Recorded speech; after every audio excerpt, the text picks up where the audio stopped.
finish on a few fun things before we finish up. Is anyone brave enough to be a volunteer for a couple of things I'm going to try? Oh, brilliant. We've got a chap at the back here. Can we give him a round of applause for being so courageous?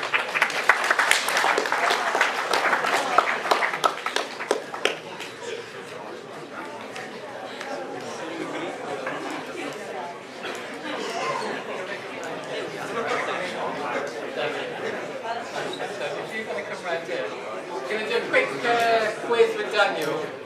This is a careers quiz, a maths careers quiz we developed a couple of months ago. We haven't launched it on the website yet. We thought we'd test it out with a few people in the next couple of weeks, and based on feedback.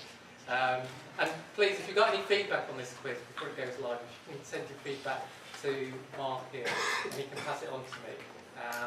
And then based on feedback we're getting in the next 2 weeks, this is going to go kind of live to get people kind of thinking about kind of careers. So before we begin, Mark, this will hopefully kind of be a test. Hopefully the answer you give now will appear after the quiz. What are you thinking to do once you've graduated with a maths degree? Open a shop. Okay, what kind of shop? Clothes shop. Clothes shop, okay. So to go into business, be kind of clothes. Yeah. Okay, brilliant. What's your name again? Dan. Dan. Okay, so Daniel's saying he wants to go into business, clothes. So fingers crossed the answer will come up with it. Okay, so if you want to click through, we start the quiz. So we've got the first question, which is, do you prefer to work with people, or are you happy working on your own? I work with people. People, okay, so we're clicking A. Do you prefer to work in a fast-paced environment, or somewhere where it takes longer to see the results of your work? Fast-paced. Fast-paced, okay. Do you like working with computers and IT? Not really. Not really, okay. So, would you class yourself as a creative person? No. No? Okay. And finally, do you like activities which involve a lot of attention to detail? Yeah. Yes, okay. One more question. What is more important to you, doing a job where you're making a difference or earning a high salary? Earning a high salary. Earning a high salary. And was this useful to you? Yeah. Okay, well, thank you. Okay, so we're just preparing a quick an analysis. Hopefully it'll come with loads of business. Great, okay, so we've got 5 potentials there for Daniel. We've got accountant, which I suppose you'll have to use those skills for running your business. I suppose investment banker is the next closest to your job, because you're kind of wanting to make lots of money. And there's a few other options. So, brilliant.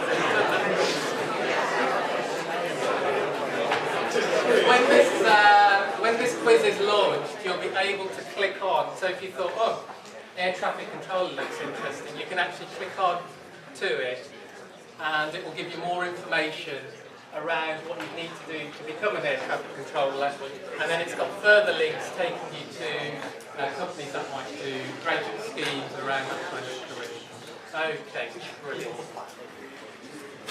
I'm now going to do going to finish off with a few fun activities, just to show that maths can be fun, and what I'd really encourage you to do. We've been doing a lot of training sessions with maths ambassadors, so when you get to university, a lot of maths undergraduates do outreach work with secondary schools, and we've been doing training seminars around the country to kind of give ambassadors training tips and resources.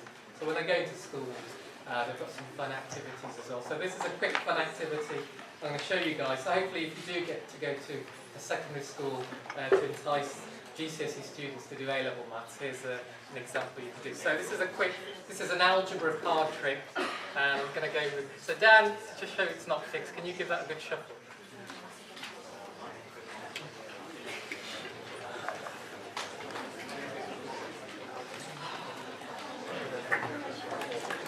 Okay, so what we're going to do is we're going to count 9 cards.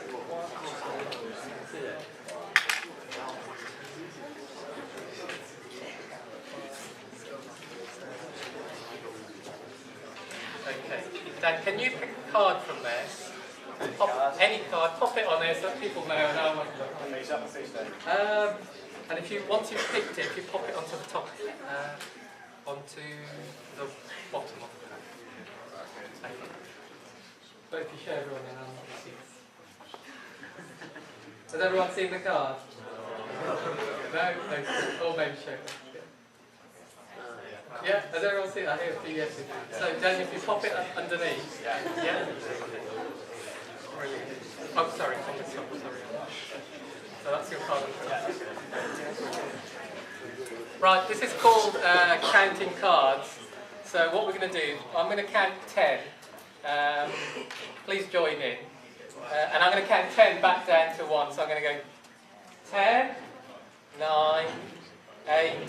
Now did you see that? We said 8. And the 8 appeared. So we're going to leave that on its own. So we're going to start again.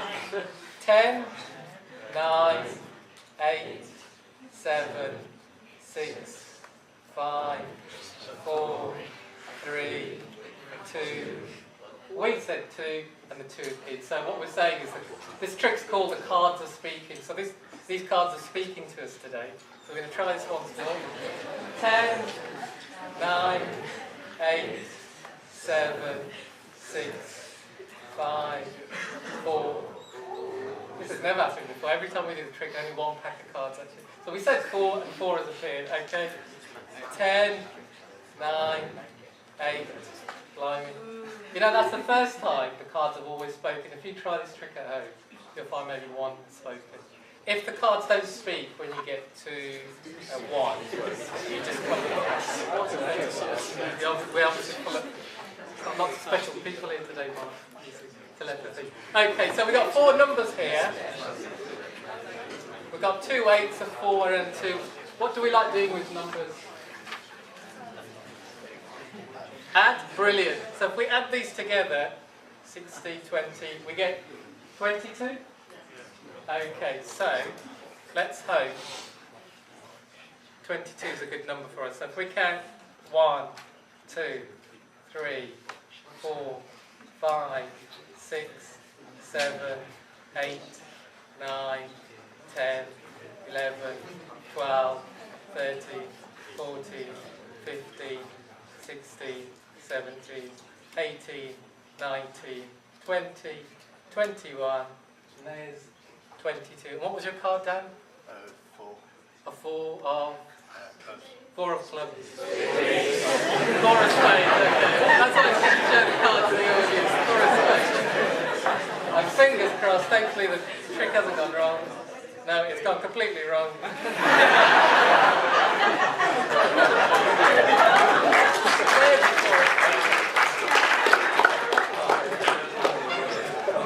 Trust me, if you try that at home, it'll work.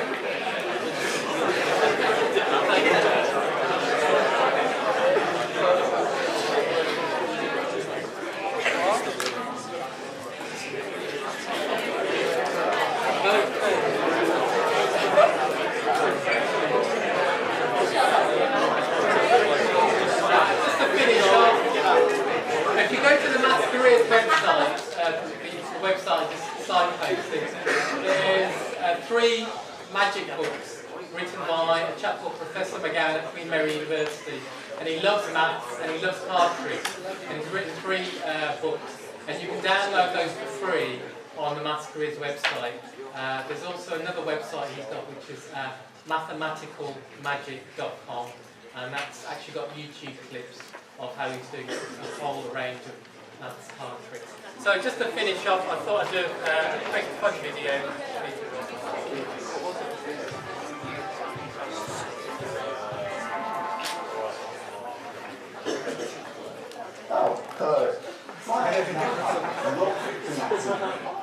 This is the show where we look for mathematical mistakes in films and then get very upset about them.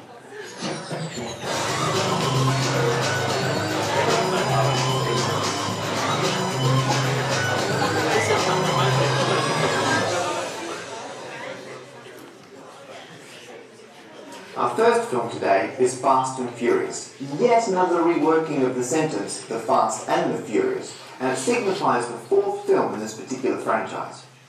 The plot, somewhat unsurprisingly, involved lots of cars being driven in a fast and predominantly furious manner. And frankly, what's not to like about that? However, in one scene, Vin Diesel's character is driving a 1973 Camaro, and he proceeds to do a wheelie on a dirt surface. Don't get me wrong, this is indeed bare cool, but it does raise some very interesting mathematical questions. Now, to take a closer look at these maths questions, we require a 1973 Camaro. Unfortunately, we haven't got one. So we're going to have to use a rough approximation, namely this. A 1996 Mazda MX-5. Not a Camaro, but we have cunningly sellotaped the word Camaro to the rear of it. Right, we're going to assume, in order to pop a wheelie, the Camaro has to rotate around this, its rear axle. If we take the total mass into account, it's approximately 1,750 kilograms. Of that, 1,391 kilograms is in front of the axle, and the remaining 359 kilograms is behind. That rear 359 kilograms acts at an average distance of 0.51 meters, giving us a clockwise moment of 1.8 kilonewton meters. However, the 1,391 kilograms in front, acting at a distance of 1.88 meters, gives us a 25.7 kilonewton meter moment in the anti-clockwise direction. Clearly, we're going to need another very large moment to balance these out and even give us a net clockwise moment to pop our wheelie. That force has to be applied down here. Here, where the tyre contacts the road. Now, while the Camaro's engine technically can provide enough force to do a wheelie, it needs to not exceed the static friction. If it does, the wheel's just going to spin and not lift the car. On a bitumen surface, the coefficient of friction is around about 0.8 to 1, and in an ideal situation, it is technically possible for the Camaro to do a wheelie. But on this, a gravel surface, where the coefficient of friction is substantially smaller, it's just absolutely impossible. So how did they do it? The secret is here in the boot. The filmmakers took 1,000 kilograms of concrete and lead, crammed it into the boot, sealed it up, reinforced the car to stop it from bending in half, and once that was all done, this huge extra clockwise moment was so great that the slightest bit of acceleration caused the car to wheelie.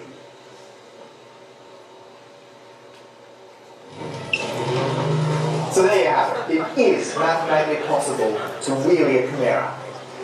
Touché, Fast and Furious. Touché.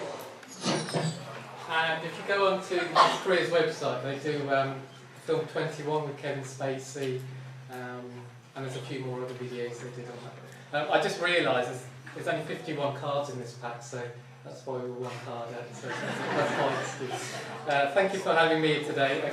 Again, signpost.